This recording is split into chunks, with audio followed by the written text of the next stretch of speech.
Welcome to the morning meeting, everybody. Thank you for being here. Czar Homans just finished about a 50-minute press conference. I did not hear any news, but we'll see if other people disagree. But the tone said it all. Very conciliatory, very rational. Did not back off the president's goals and missions regarding immigration, but made it clear that he wants not just the atmospherics to be different, but the operation to be different enough to mitigate some of the risks of some of the things we've seen, not just the deaths of Americans, but some of the tensions between state and local and federal. And there's a bunch of other news for us to get to. And we couldn't be more fortunate as a community to have with us today two gentlemen who understand the world. If you gave them a Rubik's Cube that was completely unsolved, 20 seconds, it'd just be solved, or at least one side. Larry O'Connor is here. Kevin Walling, gentlemen, welcome, and thank you for being here. Fakest news ever. Could never do a Rubik's Cube. Yeah, I can't either. Let me do what they say in the business is housekeeping. And again, as you know, the program's based on a Network News Division's morning meeting. Those will sometimes start with housekeeping. Maybe announce a new LA bureau chief, or announce that from now on the producer weekly meeting to share story ideas is moving from noon to 1. Crap like that. A couple of items. First of all, tonight, we're playing two, as they say, two episodes of Two-Way tonight, the regular episode at 5 p.m. at our new time, and then at 6 p.m., confusingly, at our old time, we're going to have an episode about 2028 that will be live for those on the platform. It's going to air tomorrow, and it has our powerhouse team that we have to talk about 2028 presidential sweepstakes all the time. It's just spectacular. Do we have their names up there? No, we don't. But anyway, I'll tell you more about it later, but two tonight. And then regarding this program, so grateful to all of you who are helping us figure out the direction of the program, who our permanent co-hosts will be. Couldn't be more grateful to you. And I know that some of you, when we make the announcement relatively soon, will be delighted with the outcome and say, "Boy, you guys picked so well. These two are such worthy co-hosts for the morning meeting." And some of you will say you've chosen idiots, and the only people bigger idiots than the people you've chosen are you yourself for choosing idiots. We can't please everybody, but please be patient, and thank you for your attention to this matter. And I couldn't be more pleased with everyone who's been generous enough in December and January to serve as guest co-hosts on the program. And stay tuned for more, but I think you'll like the outcome. Thank you for your attention to that matter. All right, here's the day book for today. Homan spoke, again, almost for an hour. I didn't hear any news, but we'll play some excerpts from that. That'll get a lot of attention today, but so will the cabinet meeting. The president has one of his famous cabinet meetings. He told an interviewer recently that he finds the cabinet meetings boring and thinks they go on for too long. A little ironic because, of course, the president himself probably is the one who determines the length. So we'll see. It starts at 11, and his next event's not till 4:30. And it's some sort of announcement, unnamed, at 4:30. So the cabinet meeting could be, I don't know, by my estimation, about 5 hours if he wants it to be. All eyes will be on where Secretary Noem is sitting, if and when she speaks, what the president says about her.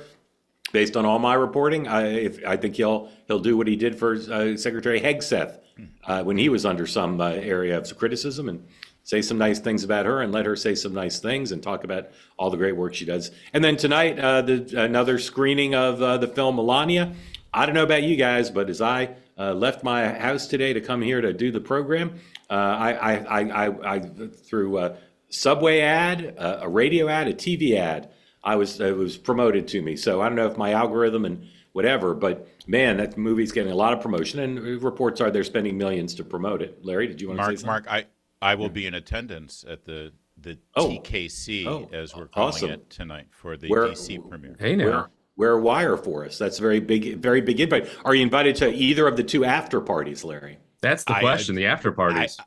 I have to forego after parties because of my morning show commitments. But Good point. If POTUS invites me, I'll go. Hey, but I don't. Page 6 has a great item about their two after parties. There's kind of an official one, and then Don Jr. at his exclusive club I keep getting invited and uninvited to is having a VIP after party. Anyway, that's tonight. Vice President, don't know what he's up to. Congress, House remains out. The Senate is going to have a test vote on the appropriations package at 11:30 this morning, amidst reports that the president and Chuck Schumer and their teams are negotiating in good faith of some sort of deal that would require a revote in the House on the appropriations bill. So at this point, we may have a shutdown over the weekend, but if the House the president can work some magic. The House could pass it on Monday. And there's a few other little things out there, but that's about it. All right. Let me just make sure I'm doing what I need to do. I need to do a quick ad, a quick sponsor ad, and then Larry and Kevin are going to explain everything to you. First is for our great friends at Cozy Earth. And I'm supposed to talk about the pajamas, and I will, but what I really need to talk to you about is the bubble cuddle blanket. I gave my son a bubble cuddle blanket yesterday, and after about 14 seconds, he pronounced it the greatest blanket that's ever been made. No hyperbole in my household, just the facts.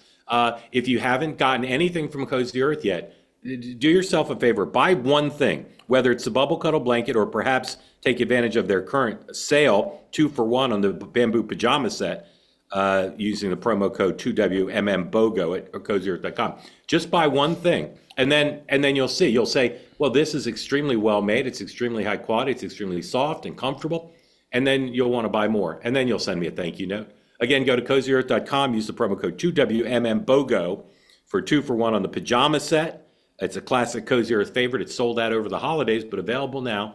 Go buy yourself one thing, whether it's the pajamas or something else, and then come back and thank me. And if you get the post-purchase survey question, where'd you learn about Cozy Earth? Tell them Mark's kid recommended. All right. Let's go to our first topic, which is Mr. Homan's. Again, he talked for 50 minutes. He took questions. He was classic Homan's in the sense that he came out and he said, I've got a bunch of talking points my chief of staff is making me work off of. I'd rather just be Tom, but I'll do them. And then he talked off the talking points. And then he said, now I'm going to be Tom. And he took questions. It was all exactly why the president sent him there. Let's listen to just a bit. Again, I heard no news. Let's listen to 126, please.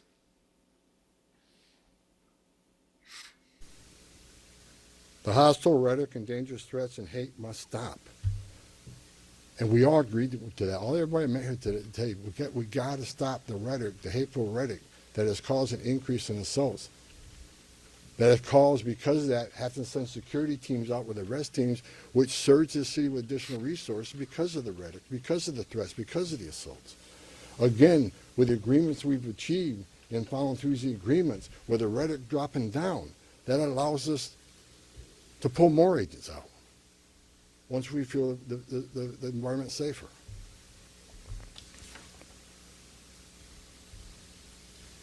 I begged for the last 2 months on TV for the rhetoric to stop. I said in March, if the rhetoric didn't stop, there was going to be bloodshed. And there has been. I wish I wasn't right.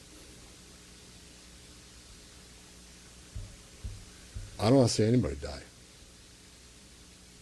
Not officers, not members of the community, and not the targets of our operations.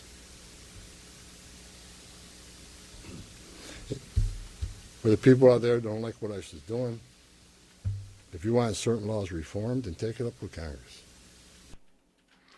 So some people out there are Homan fans, some are not. This was masterful.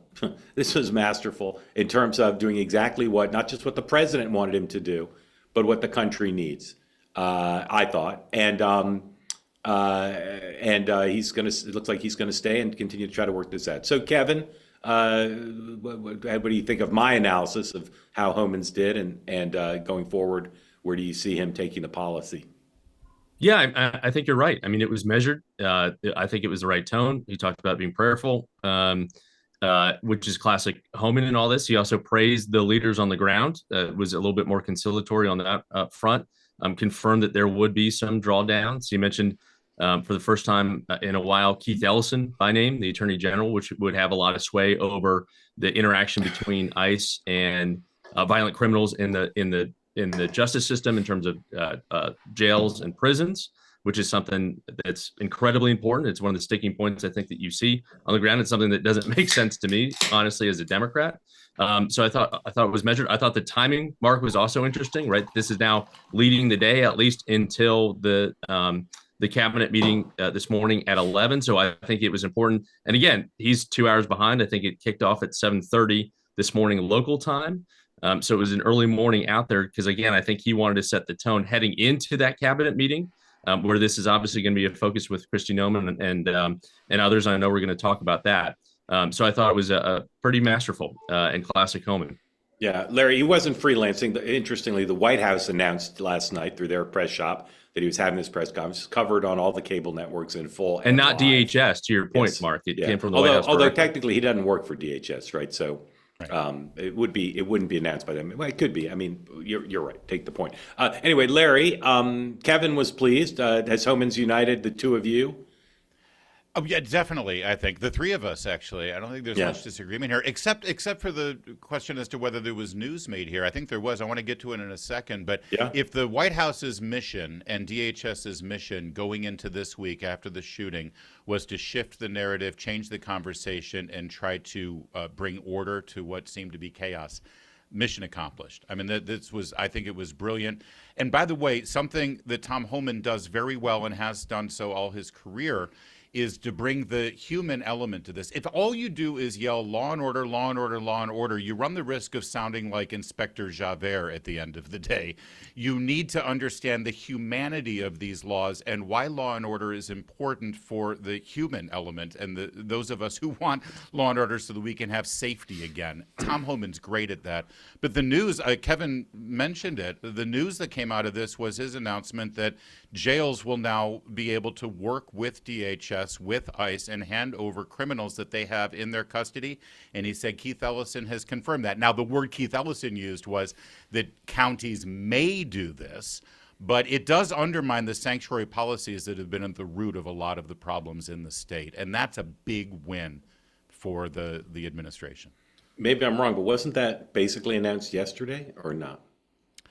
I didn't see it yesterday. Okay. I didn't hear about it until I heard Homan. All right. Well, you're right. That'd be a change. And of course, the related change, which Homan wants, and Stephen Miller wants, and I think this is a big key to the whole thing, is there needs to be someone keeping law and order when there are agitators around enforcement operations. This is just basic, that people should not be allowed to get so close to these folks that they can, say, spit on them. That's just basic. Okay, a lot to get to, so we're going to keep going on through here. The Pretti video that came out yesterday. There's a new angle of it that some of you may not have seen. I think almost all of you have seen the one that came out yesterday from the British agency. But here's another angle on it, and if you had any doubt that Mr. Pretti spit on them, I think this angle will put that to rest. You'll see him there on the left, come racing towards the vehicle. Here we go. It's going to kick in pretty soon here. I was going to say something while this played. Okay, there you see him there. Seems to say "fuck you." Okay, seems to spit, and then this kick again. I know, Larry, I know what the right is saying about this video, which is this shows that this is an angry guy, a hostile guy, a guy willing to use force to destroy federal property and to piss off law enforcement. Kevin, what is the left saying about this video? Besides saying it doesn't justify its being killed, and anyone who would say otherwise, I disagree with, but what does the left say about this video? Meaningless? Ignore it? Or is there some probative value to it to understand the story in full? No, I think, Mark, to your point, I think they are saying, this doesn't justify his killing. Obviously, what Larry just said in terms of what Tom Homan said in that press conference, don't attack these agents on the ground. That obviously does not then welcome, 8 or 9 bullets from 2 different agents on the ground. But I think what the left probably isn't really engaging on this, to be frank, and is just focused on the zeitgeist moment that was the shooting from over this weekend, and just concentrating on that initial news report and not really engaging, I think, on this video whatsoever. Larry, what's the probative value of this video? A couple of things. The first, and it's one of these, dangerous paths you have to walk where you try to make a point about what you see, and it is newsworthy, and try to draw some conclusions. And the immediate response is, "Oh, you're saying that he deserved to die?" Of course, No, nobody is saying nobody's that he saying deserved that. to die Nobody's based on saying that. Yeah. What it does, though, is we've got three major media narratives over the last 4 weeks in Minneapolis: Renee Good, the little 5-year-old boy, and Alex Pretti. And all three of them were the narratives that were given to the American people were very different about 48 to 72 hours later when more information came in. We were told Renee Good was minding her own business in her neighborhood when she got shot by an ICE agent. We were told that the 5-year-old boy was detained by ICE and used as bait. And we were told that Alex Pretti was just a good Samaritan who was there trying to help his neighbors. We now know otherwise. So it undermines what we consistently keep getting told about this. And my instinct is, listen, if ICE is so bad and so awful, why do you have to lie and misrepresent the case to tell me how bad they are? Because it really does undermine what they're trying to enforce. The second thing, by the way, which I don't see a lot of people talking about, ICE is supposed to be the Gestapo, the goon squad, the secret police. What did ICE do after this man kicked their vehicle and broke their taillight? Did they apprehend him? Did they arrest him? Did they send him to CCOT? They let him walk. Yeah. He walked. Well, But they should try that. You try that in your neighborhood. But they shouldn't. But they shouldn't have. They should have arrested. I know they shouldn't have. But if ICE is everything they keep telling us they are, why did they show tolerance there? If anything, ICE de-escalated after having their vehicle attacked like that and broken. Yeah. They didn't detain him. They didn't arrest him. That sort of undermines everything we've been told about ICE and Border Patrol on the ground as well. Yeah, I do think go ahead, Kevin. Go ahead. These videos provide context for what is actually happening on the ground and just the tense atmosphere that's playing out day to day. And again, hopefully cooler heads will prevail coming out of this press conference this morning and some of the announcements that Homan made. But, it's this kind of third world mentality in terms of what we're seeing play out on the ground. And there was images and video of, protesters lining around one of the hotels in town and baiting the ICE agents and stuff like that. Again, all of this is not helpful. And Homan spoke to this, certainly. Larry, I appreciate how careful you were. And of course, no one thinks he deserved to have been killed. And at the same time, and I agree with you about the media and the misleading coverage. I will say my reaction to that video is that it was not a guy who was shying away from conflict, right? Attitudinally, we've talked about. We've said for Ms. Good, for Pretti, if that was your kid, how would you feel? If my kid kicked in the taillight of a government vehicle, not only would I say it was improper, but I'd say you are really taking a risk. I mean, you are really asking for trouble if you kick in the taillight. Doesn't mean he deserved to die, but they should have arrested him, and then of course he'd probably still be alive. But as if we want to think about the narrative of this and the meaning of this and of his death, that was not a guy trying to avoid trouble. Just wasn't. I wish there were more people in Mr. Pretty's life who could say to him, dude, I love your passion. I love you for wearing your heart in your sleeve and being so, intent on getting out there. But this kind of engagement and this kind of direct action with law enforcement, it's not going to end well. I love you enough that I need you to stay on the sidelines if possible. Couldn't agree more. All right, moving in the right direction. Yep, moving forward. It looks like, again, this is one of these negotiations that try to avoid a partial shutdown where nothing is decided till everything is decided. But it looks like there's a determination on Chuck Schumer's part and the White House's part to reach a deal, contrary to what Senator Thune was saying, I think, yesterday, which is they didn't want to reopen up the appropriations package which will necessitate the House acting again. But it appears that's where they're headed. Carl Host of the New York Times, one of the people ahead on the story, Trump and Schumer moved towards possible deal to avert a shutdown. The sequencing here is the Republicans are going to have to accept some policy demands of the Democrats, some of which go too far for Republicans. For instance, there's opposition to saying ICE agents can't wear masks. That's one of the things the Democrats are demanding that may be a sticking point. Also, the question of whether they need to have a judicial warrants as opposed to administrative warrants to go in. So it's a pretty big list of things. but it appears that there may be a deal, but that will necessitate a vote in the House, which probably can't occur till Monday. That's, I believe, where most people think this is headed in terms of the players.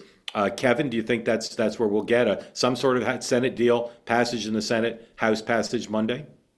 Yeah, 100%. And I think that's why you're seeing the change in tone just from Thune in the last 24 hours.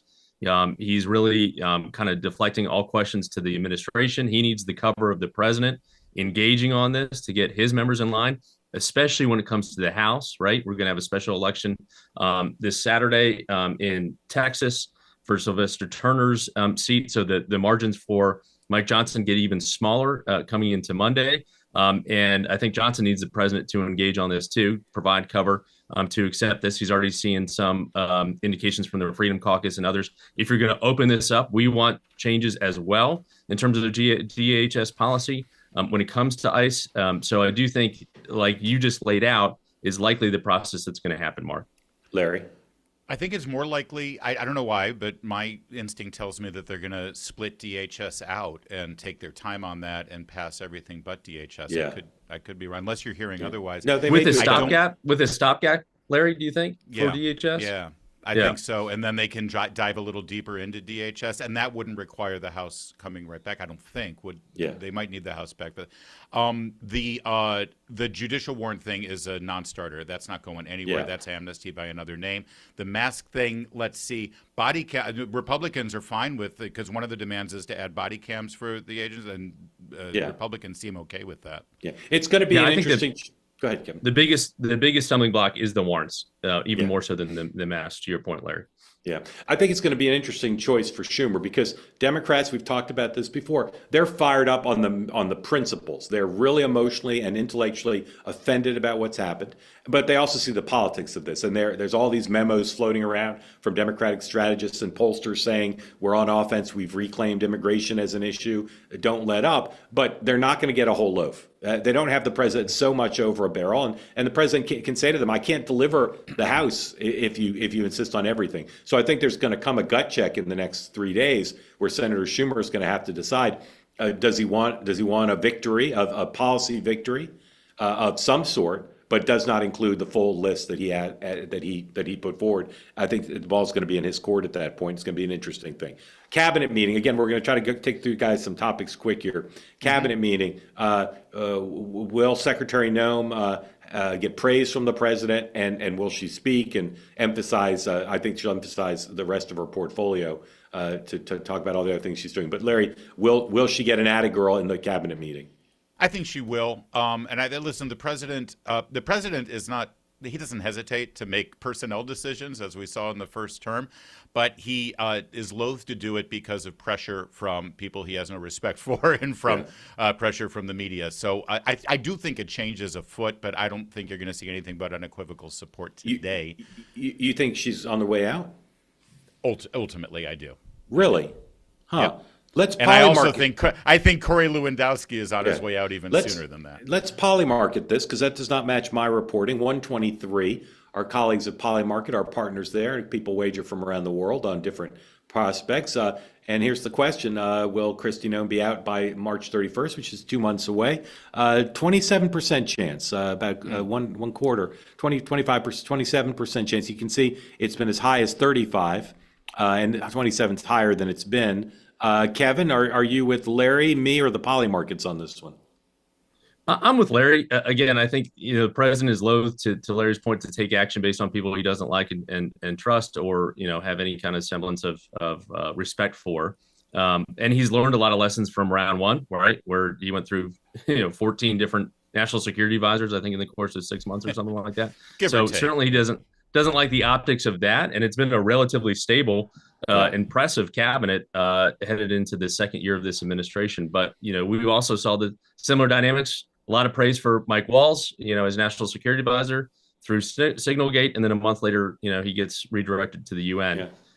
So I could see something like that happening. Larry, did you see my reporting that Melania Trump supports Kristi Noem? Did you see that? I did see that. Yeah. But that doesn't sway you. Does not sway you. It does not. I think, by the way, I won't go with the March 31st number. I'd say by June 30th, but I do think that it'll happen by June 30th also because you want to make sure the confirmation of her replacement is done before it gets too close to the midterm election, because you don't want that to be necessarily an election issue in the Senate. And I think, frankly, it'll be similar to how Dan Bongino was handled here, where it will be her idea, and it will be seen as sort of, in a weird way, a triumphant sort of return to the next phase in her career. I'm still skeptical. Polymarket one. Mark, the first lady was not the first lady wasn't in that Oval Office meeting, was she?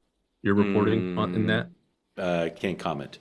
Okay, all right. Can't comment, but thank you for asking. One other Polymarket I want to show you. This 122. Will there be a government shutdown on Saturday, which is the deadline? Saturday at 12:01 a.m. 122. Will there be a shutdown? 55% chance, according to Polymarket wagers. You can see that the chances have gone up a little bit, but way down since midnight. And I think bettors were reading Carl Holz's story, which posted. So it went down, but now a little back up as I think people think through, just because the White House and Schumer are talking doesn't mean their deal. So a little bit better than 50% chance, according to Polymarket wagers, that there will be a shutdown. Of course, there could be a shutdown Saturday, but then solved by Monday. Okay. With the snow and the ice, it feels like it's shut down anyway. Yeah, I hear you. No one's moving around town. Yes. Okay. The president had two massive rounds of truth socialing this morning and last night. So we'll show you. It's going to be like a scroll on The Simpsons. We couldn't possibly read them all, but here's the president's Truth Social account. Paul, remind me, the first round was last night at like 9 o'clock? Maybe Paul's not. Yes, it was. So last night and then an hour and a half. And how many total posts, Paul? Around 60 last night, and then another tranche The this morning as Gavin well. Newsom memes. Yeah, lots of stuff. And Paul looked through them all, and we could do them all. He did claim that all the Walmarts in California are closing. That's not true. And the Newsom folks struck back. But anyway, just so you know, the president's active. If you want to get a sense of the id of Donald Trump, you can go on there and see all the things he posted. Iran. I had thought the president was moving towards striking Iran militarily, and there have been conversations with the Israelis and the Saudis. According to Axios, the Israelis were helping figure out what targets to hit. But then there's a story in the New York Times today that has David Sanger's byline on it that talks about all the conversations that have been taking place, either directly or indirectly, with the Iranians, and the prospect that there's going to be a deal. Here's the headline. You can see David Sanger's byline is on there with two colleagues. Trump threatens Iran with massive armada and presses a set of demands. I'm now leaning towards that this is all bluster, and that Witkoff is going to suddenly announce a deal with Iran. That's my current guess based on body language and the crevices of this story. Kevin, are you more in lover or fighter on this one? I'm more in the fighter camp. Again, I think, and we talked about this before, I think Iran has learned all the wrong lessons from the Maduro situation in Venezuela. They're still out there taunting the president. And this, I think, is giving some cover for, these military plans to move forward. Obviously, there's more resources moving into that CENTCOM area. We talked about the Lincoln already being there on yesterday's show. And again, I think to your point, Mark, the fact that you've got the Saudi military chief and the Israeli intelligence chief separately meeting with folks here is some kind of indication that some kind of military planning is going forward, at least in that contingency scenario. Larry? Yeah, I'm sort of with Kevin on this. I don't quite see what does a deal look like exactly, and how do you make a deal with people who are, historically rather untrustworthy, and how do you verify whatever deal you're entering into? I think that the military strike is still going to happen. I think it's just a question of what. The biggest problem during the protests, Mark, was, I think the president wanted to act militarily, but he didn't have any sort of real targets that could effectively accomplish what he was hoping to accomplish. And he didn't have the vessels in the place as he does now. Just to be clear, if the president fires Kristi Noem at the cabinet meeting and then announces he's bombed Iran, I won't be the least bit surprised. But I'm betting on peace and peace, at least for now. Ukraine, Russia. Speaking of peace, very optimistic sounds coming out from the administration about the prospects of a deal, maybe even this weekend in the Middle East, the second straight weekend of tripart conversations. Ask you guys pretty much every day, whoever's here, bearish or bullish on Putin agreeing to something. Kevin. Always bearish with Putin. Always bearish. He's never gonna Russian bear. agree. Yeah. I will say it is interesting that we had some indications early on from Abu Dhabi in terms of these trilateral meetings that are going on. They've kind of gone a little quiet, which makes it almost seem that they're heading more in the right direction. I think whenever they're talking about how good the meetings are, whether Zelensky's in Mar-a-Lago or they're meeting overseas in Kyiv or where have you, they're always like, oh, it was productive, all this. They've gone a little quiet in the last 24 hours or so in terms of reporting from those meetings, which would be the only indication that they actually might be achieving something. Larry? Yeah, well, in Secretary Rubio yesterday in his testimony, he kept focusing on is it Donetsk? Is that how you pronounce it? Or the region? Donetsk, Yeah, exactly right. Part of the Donbas region. He kept saying he actually used the words "one remaining item," like everything else we've solved, everything else we settled. That struck me that Secretary Rubio during his testimony said that's the one remaining item, and that sort of suddenly gives me some sort of glimmer of hope that they might get something. I mean, really. Go ahead. That hearing was also masterful by speaking as the Democrat. Yes, that it was. Little Marco knocked it out of the park yesterday. Yeah. If this show weren't relentlessly focused looking, we would have showed you 20 clips. He was quite something. Two more things on Minnesota just to double back. And again, if you want in on the conversation and you're here on the platform, please raise your hand. If you've never raised your hand, today would be a good day to do it. One is Amy Klobuchar is running for governor, no surprise, but she delayed her announcement a few days in the wake of the shooting, but she's going to run, and Democrats very bullish on her chances. And here's a Fox poll on Minnesota on ICE 110. Again, another poll with a lot of negativity about ICE. All voters, is ICE too aggressive? 59%. Even a quarter of Republicans say ICE is too aggressive, and that's up from July of last year when only 40% said ICE was too aggressive. There's more in the Fox poll. None of it's particularly good for the president on this matter. Okay. The Georgia search. Still not clear why. What's her name? Tulsi Gabbard. Thank you. Tulsi Gabbard were there. Here's the headline from the Georgia, the Atlanta paper. FBI raids Fulton County election office seeking ballots from Trump's 2020 loss. The president's alluded to this. Lindsey Graham and others have talked about it and have basically said, all you who doubted that Georgia was stolen from the president in 2020 are about to be proven wrong. I don't understand how the statute of limitations on any of this stuff could still be in play because it's now 6 years old. But Larry, I don't want to go on forever on this, but what is this about as far as you can tell? It seems to be connected to the statement at the beginning of December about the fact that there were upwards to 300,000 ballots that lacked the required signature on the machine receipt that you're supposed to have with two witnesses. Those ballots were counted. Again, with regard to statute of limitations, this isn't going to change the results, obviously, and we're not going to rewrite history and all that jazz. But I think that there is some interest in getting partly to the truth of what happened, or at least validating many of the concerns that many of us had about how the ballots were handled in Fulton County in particular. But also looking forward, this is to send a message, I think, and a signal to jurisdictions around the country coming up in the next election and certainly the 28th presidential election, that this stuff is going to be looked at. Our elections, frankly, are not really examined much after the fact. There aren't a whole lot of inquiries, and there shouldn't be anything wrong. This is all public information. But Larry, there shouldn't be anything wrong, and it shouldn't be secret. Well, but why should it be done by prosecutors? So let someone else do it, but prosecutors shouldn't be auditing our elections. Well, I think that many requests for these ballots and for audits have been sort of turned away and ignored up until now. I think that's part of the problem. Okay, here. but as a 10th Amendment guy and a Mitch McConnell guy on elections, do you really want the federal government telling states how to run their elections? Oh, in a perfect world, absolutely. So can we go back and get rid of motor voter from the mid-90s where the federal government told states You're saying exactly, in a perfect world, the states would be in charge of their own elections. but we don't live in that perfect world and haven't, sadly. So if you had a bubble cuddle blanket, Larry, you might feel different about the perfection of the world. Kevin, is this going someplace, this thing?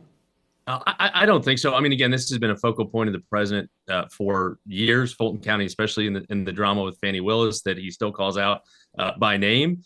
So this is not surprising. The only surprising element to this, I think, is the nature of Tulsi Gabbard, right? Had the DNI, unless there's a foreign interference thing, why is she there? Something that Mark Warner, our ranking member on intelligence, who's a sober kind of guy, ran it with Marco Rubio for a number of years. The Intelligence Committee is like, why the heck is she there? And that grainy photo, I think, was released by Reuters. Yeah. So again, I think there's more questions than answers right now at this point because it is breaking news in the last 24 hours. She was supposed to have a press conference yesterday, but I don't think she did.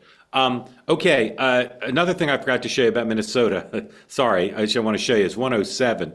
Reuters reported exclusively that officers in the ICE officers in Minnesota directed not to interact with agitators in New Order.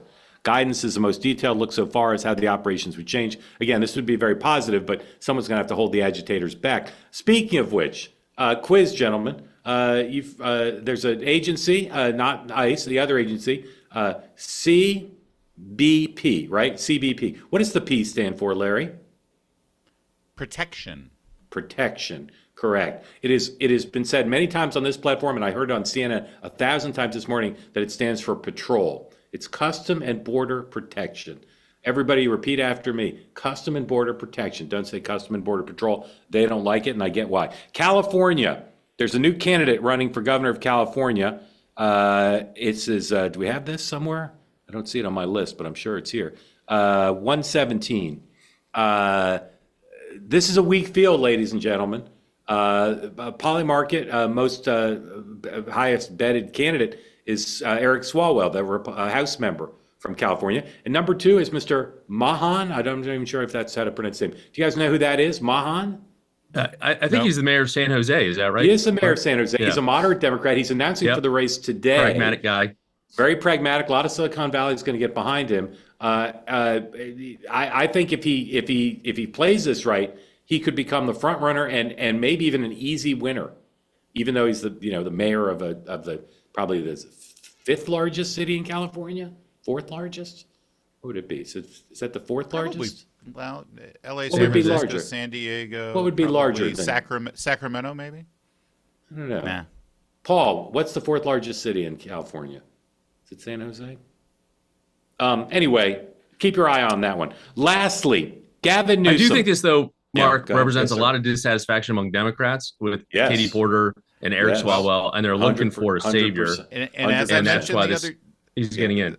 Yep. 100%. Don't forget it's a jungle primary. The last Emerson poll, the last Emerson poll still shows the top two slots: Riverside County Sheriff Chad Bianco and number 2 Steve Hilton, both Republicans. Democrats are focused, and the unions are focused. They know they need one strong candidate, or they're in danger of electing a Republican governor because the only two people who will make the runoff are two Republicans. I continue to believe that Gavin Newsom and Governor Shapiro are the runaway frontrunners for 2028, but I also believe they're both having bad weeks.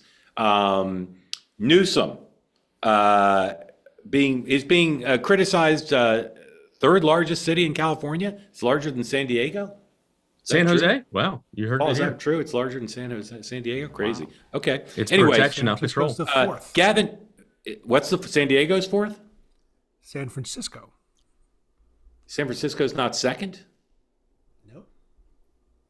These are actual city limits. Well, not metro areas. County. Not metro areas. All right, it's always confusing. All right, anyway, Gavin Newsom is being mocked and characterized as a phony and a fake and too liberal and too conservative. Just he's getting attacked everywhere. I want to show you one category of attack on him. Democrats know that part of why they lost in 2024 was they lost the Bro podcast primary, right? The Bro podcasters favored Trump over Harris and over Biden. Just look at these three iconic figures mocking Gavin Newsom. 118.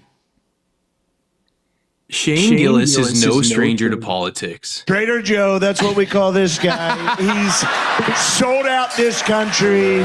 On episode 594 of his podcast, he broke down one of the most cringe interview reactions from California Governor Gavin Newsom. He was on a podcast and they're like, do you take money from AIPAC? And he's like, what's AIPAC? Oh, AIPAC. It's interesting you bring that up. I will not vote for a candidate that takes $1 from AIPAC. It's interesting.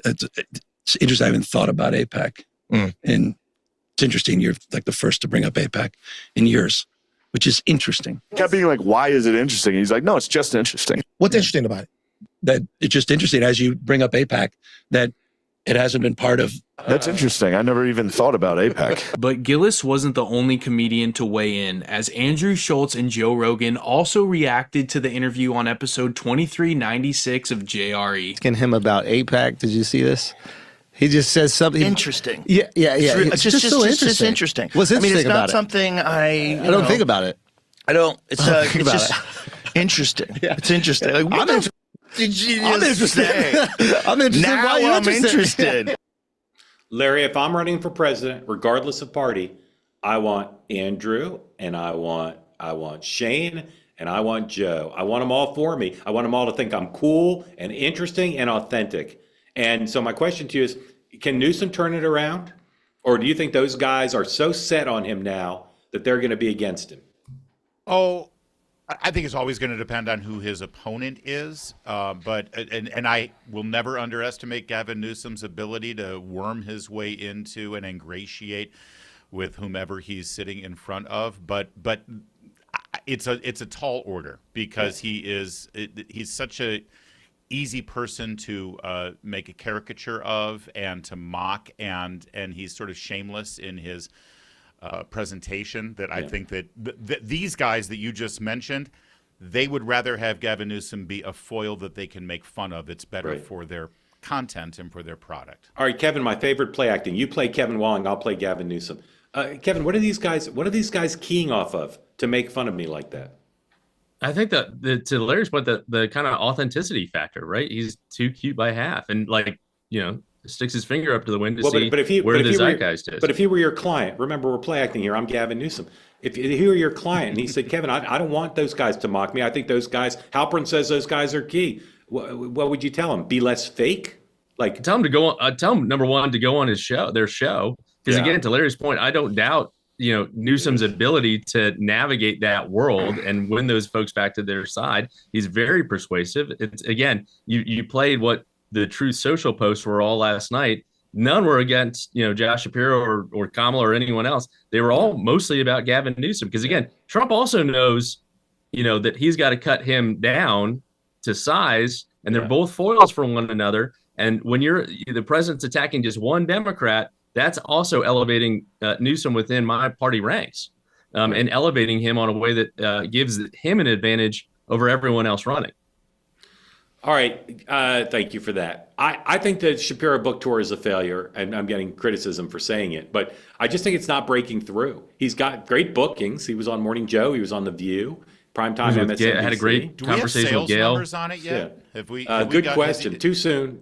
I mean, where is it? Michael, where's the book on Amazon now? That's a good question. But I think that they're just not driving a message with this thing. I just don't think it's breaking through. And when people say to me, "Oh, it's going great. He's getting all these bookings," I say, "To what end?" Here's a bit of him on The View. I didn't view my book as a response. In fact, I finished that before I ever read hers. So it's hardly a response. I wanted to make sure that I was being forthright with people about what I went through, how I processed these decisions. As I said a moment ago, getting the chance to speak about this for the first time in what is otherwise a process that's pretty closed. And to me, this wasn't about dishing respectfully. It was just more about how we went through the process, what I thought, what I felt coming out of it. And I hope the story there shows that I'm someone who's driven to serve, and to serve in a way that still allows me to be a good dad, a good husband, and have an impact on people's lives. That was my focus. You are right that continuing to look backwards is not the answer. We've got to look forward, and that's why I write about the stories of the people that I've met along the way who've inspired me to serve and make an impact going forward. I think we have some unbelievably talented Democrats in our party. I think we have some amazing governors and members of Congress, mayors and others who do great things. And I think that we have to look ahead, not to 2028, but to 2026, our midterms, and focus on putting some constraints on this lawless administration. Okay, so I think we lost Larry. I think we lost Larry. I'm sorry. The question. I should have set it up better. Yes, exactly. I should have set it up better. The question was, why are you attacking Kamala Harris in your book? And again, either he and his team are naive if they think that's not going to overshadow whatever message she wants to drive, or they don't understand the world. So. Briefly, because we're over time, and I got one other news item to tell you about. But Kevin, am I being too hard on his book tour? It just seems like it's a nothing burger to me. Yeah, well, I think the timing is tough, right? And again, capturing people's attention is not easy. And the salacious parts are what people talk about, right? Are you an Israeli agent? Have you ever worked for a foreign government? Some things like that. That's the only thing that's really broken through. But I don't bet against Josh Shapiro. He's got 60% approval rating as a governor in a bellwether state. A lot of Republicans support him. And he's going to be critical in the midterms, right? There's a lot of House seats that he can flip and then run on that 2 years later. So, I mean, my money's always been on Shapiro. Yeah, I think he's very strong. I just don't get it. I don't get this book I don't get tour. the book tour either. Listen, you can cut through. Everybody's got to do one, books. right? I mean, Newsom's doing one. Yeah, but his will break through. The best parts about his book, he's now shying away from and not steering into and actually sort of laying into it. And by the way, those are really good, important political points he kept making to differentiate himself from the Democrat Party of the last 2 election cycles, but he's not doing that. I understand the appeal to Josh Shapiro on paper. He makes sense. And if the first primary were in Pennsylvania, absolutely great. But I feel like he's the D.C. Manhattan candidate. But look at Mark. Do you see that guy that you just saw lighting a fire in any state that the opening primary states are? He can be fiery than that. But the book's at 44 on Amazon. On the stump. He can be. Yeah, he can be fiery. He brings some passion. He gets assailed all the time for channeling Obama. On the stump. So okay, real quick. Mayor Fry of Minneapolis is going to D.C. today, the U.S. Conference of Mayors meeting, and he's going to meet with Democrats in Congress. He was on CNN last night in their town hall. Jake Sherman of Punchbowl says that the DHS CR could last as long as 6 weeks.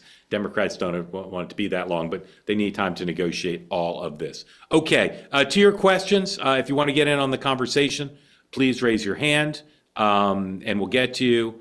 I need to do another quick word from another sponsor, and then we will commence with the community. Here we I'm go. glad Larry got that little nap in during Shapiro. Now he's fired up for everyone's I questions. just love it when we hear from the community. I'm excited. Yes. All right. When was the last time you woke up feeling actually rested? If you're looking for better sleep and maybe some pain relief and relief from stress, do what over 2 million people have done.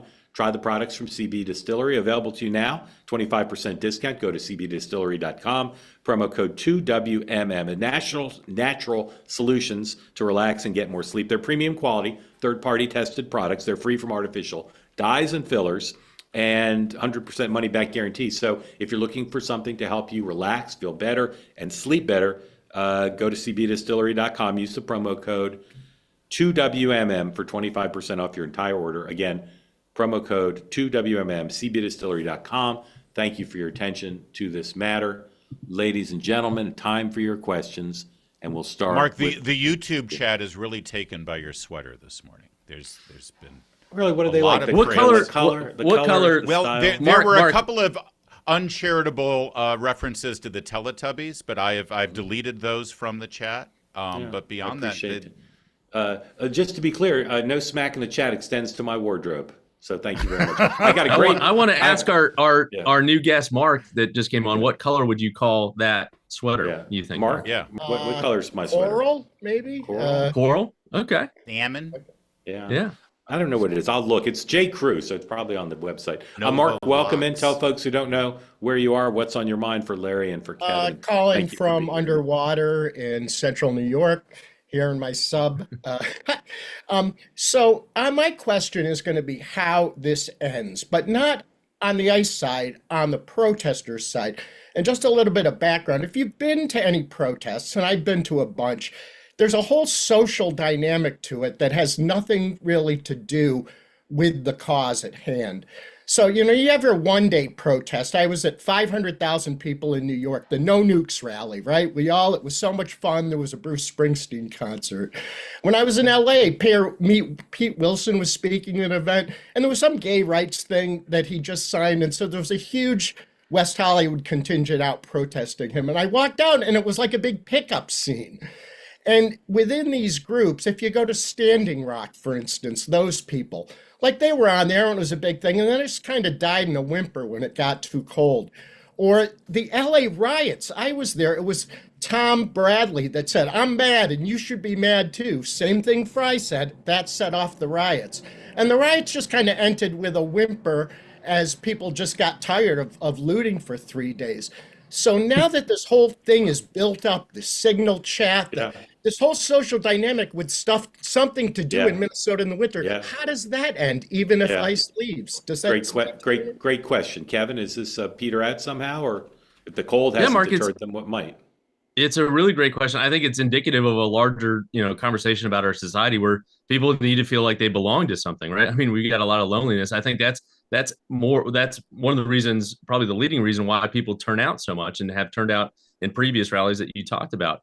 I just saw on the radar that they're planning another series of No Kings marches in March. Exactly. And I think, again, people want some semblance of belonging.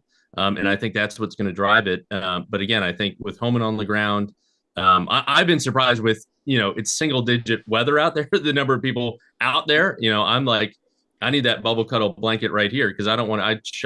I've been shoveling in DC the last couple of days and it's miserable. So that has been one of the astonishing things, is just the number of people that have taken to the streets up there. Larry. Yeah. And Mark, I think you're very wise to look at the evolution of this. And I'd go one step, this latest iteration, I don't know, Neanderthal or Homo sapien. I don't know where we are in the evolutionary chain, but it sort of started with the Madison, Wisconsin shutdown of the Capitol with Scott Walker. That evolved to Occupy Wall Street. That evolved to BLM. That evolved to what we're seeing now. And it just does seem like the same tactics, the same organization. It gets more muscular every single time it comes out, and I'm afraid of where the next step is. They'll move on to the next outrage and the next cause, Mark, and actually I'm sort of concerned about how organized and how violent it could get. Do you think I will say that Mark, go ahead. I think some of this is a romanticism to 60s, the 1960s too. Partly, I think, yeah. For some of them. Kevin, go ahead. Again, I think it's just a longing to belong, right? And people compete over the most flashy sign and most engaging sign. But I do think, Larry, I wonder if there's parallels. You saw the Tea Party movement, right? And then what led out of the Tea Party movement was 63 seats flip in Congress. And that kind of petered out because that was channeled into a political moment and movement. I wonder if there's something, if the midterms are successful and a lot of folks sway and they're successful in changing the mood of the country, I wonder if that also peters out and then it's a pendulum back. Yeah, Could Mark, be, thank but you. as Great someone question. who was sort of part of the Tea Party at the time or covered it for Breitbart at the time, those were a lot of people who had not been politically engaged until then. I feel like everybody you're seeing right now are already reliable votes. I don't know if that's a movement that will then translate to votes. Professor Kenny, welcome in. Mark, thank you for the question. Good morning, gentlemen. Good morning, two-way community. Kevin, I got a doozy for you tomorrow on the post show. It has to do with the resurrection of Kamala Harris. But so I'm going to save that because every time Mark brings up Gavin Newsom, I want to go nuts. But so I'm going to save that for you for tomorrow. By the way, two-way, Kevin will be on our post show tomorrow. So, Larry, the New York Times, I think it was the Times or the Post, I forget which one, is talking about now with de-escalation in Minnesota happening, that MAGA is losing their minds, that they're gonna, that they're very upset, and that it's a conundrum for Trump, obviously, because he's trying to save what little left he can of the center. But there's a concern he could be losing MAGA, which I always find kind of hilarious because where else is MAGA going to go? But I just wanted to know if you think this de-escalation is a problem for him when it comes to MAGA. Well, because Tom Homan is the voice and face of it and he's leading the way on it, I think this term de-escalation is sort of overblown a bit. It's a different tone, but it's not a different policy necessarily, or maybe a different focus without changing the policy.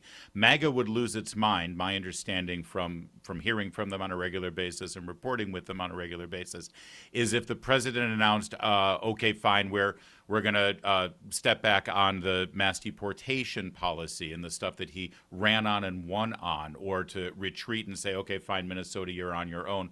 We'll just focus on these other places. That would be a problem because the tactics that we saw in Minneapolis would be seen as a victory, and then it would get replicated elsewhere. So I don't see what the New York Times might be reporting. But, of course, the New York Times usually has a better handle on MAGA world. But what's funny is in that article, they don't give you specifics. Like, we spoke to so-and-so from MAGA on the right. There's nobody saying anything. But yet, hey, MAGA's against Trump now. It's conventional wisdom. Yeah. Yeah.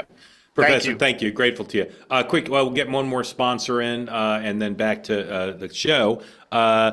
If you need life insurance, and you do if you don't have it, if you're the breadwinner in your family, here's an opportunity to get a policy quick. Go to ethos.com/mark, get a free quote on life insurance. Up to $3 million in coverage, takes as little as 10 minutes, and you get the opportunity to help provide for your family in the case of tragedy.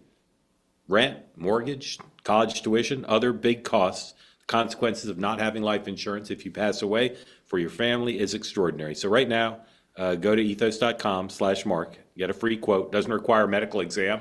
Just answer a few health questions and other questions. And in as little as 10 minutes, you'll get a quote to be able to get life insurance for your family. As I said, up to $3 million in coverage. It's an opportunity to take advantage in this moment of doing something that will be quick and super important for your family.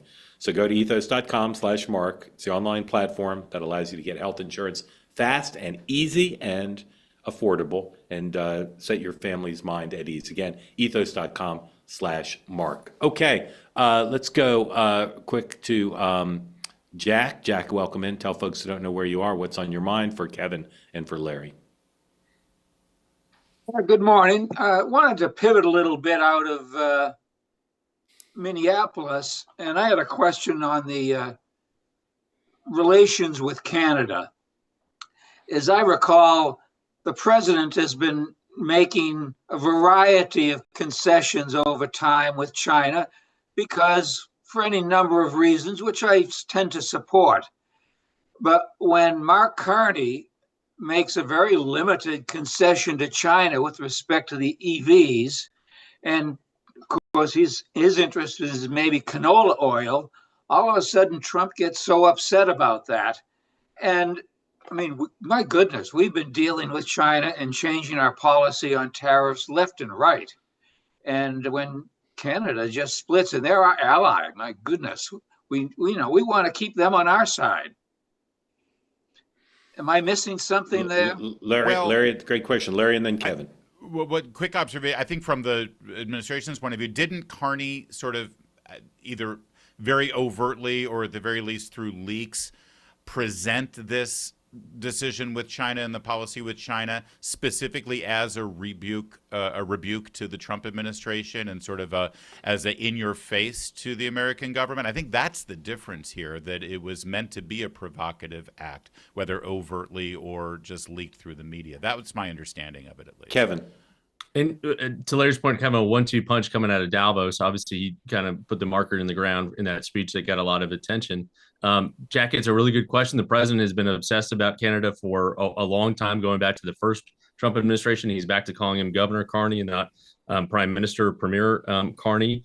But and again, you saw the Canadians floating that it was a massive trade deal with Beijing, and now it's obviously tailored just to that EVs. Keir Starmer similarly is in Beijing for 3 days of meetings with them. So again, this is also not great that we're driving our allies to China. I think there's got to be a recalibration there as well. To your point, Jack. Jack, thank you. Grateful to you. Let me we play tell better you, hockey than Canada, by the way. It's very important. It's been a while since they've won a Stanley Cup. Stanley Cups, and we're going to remake Heated Rivalry and make it about baseball, and it'll be a much better show. Yeah. Before too long, you heard it here first. Before two-way will be so big, I'm not going to be able to tell you about every show coming up. That just take too much time. But I'm going to tell you about 5 right now. Here we go. 4 o'clock today.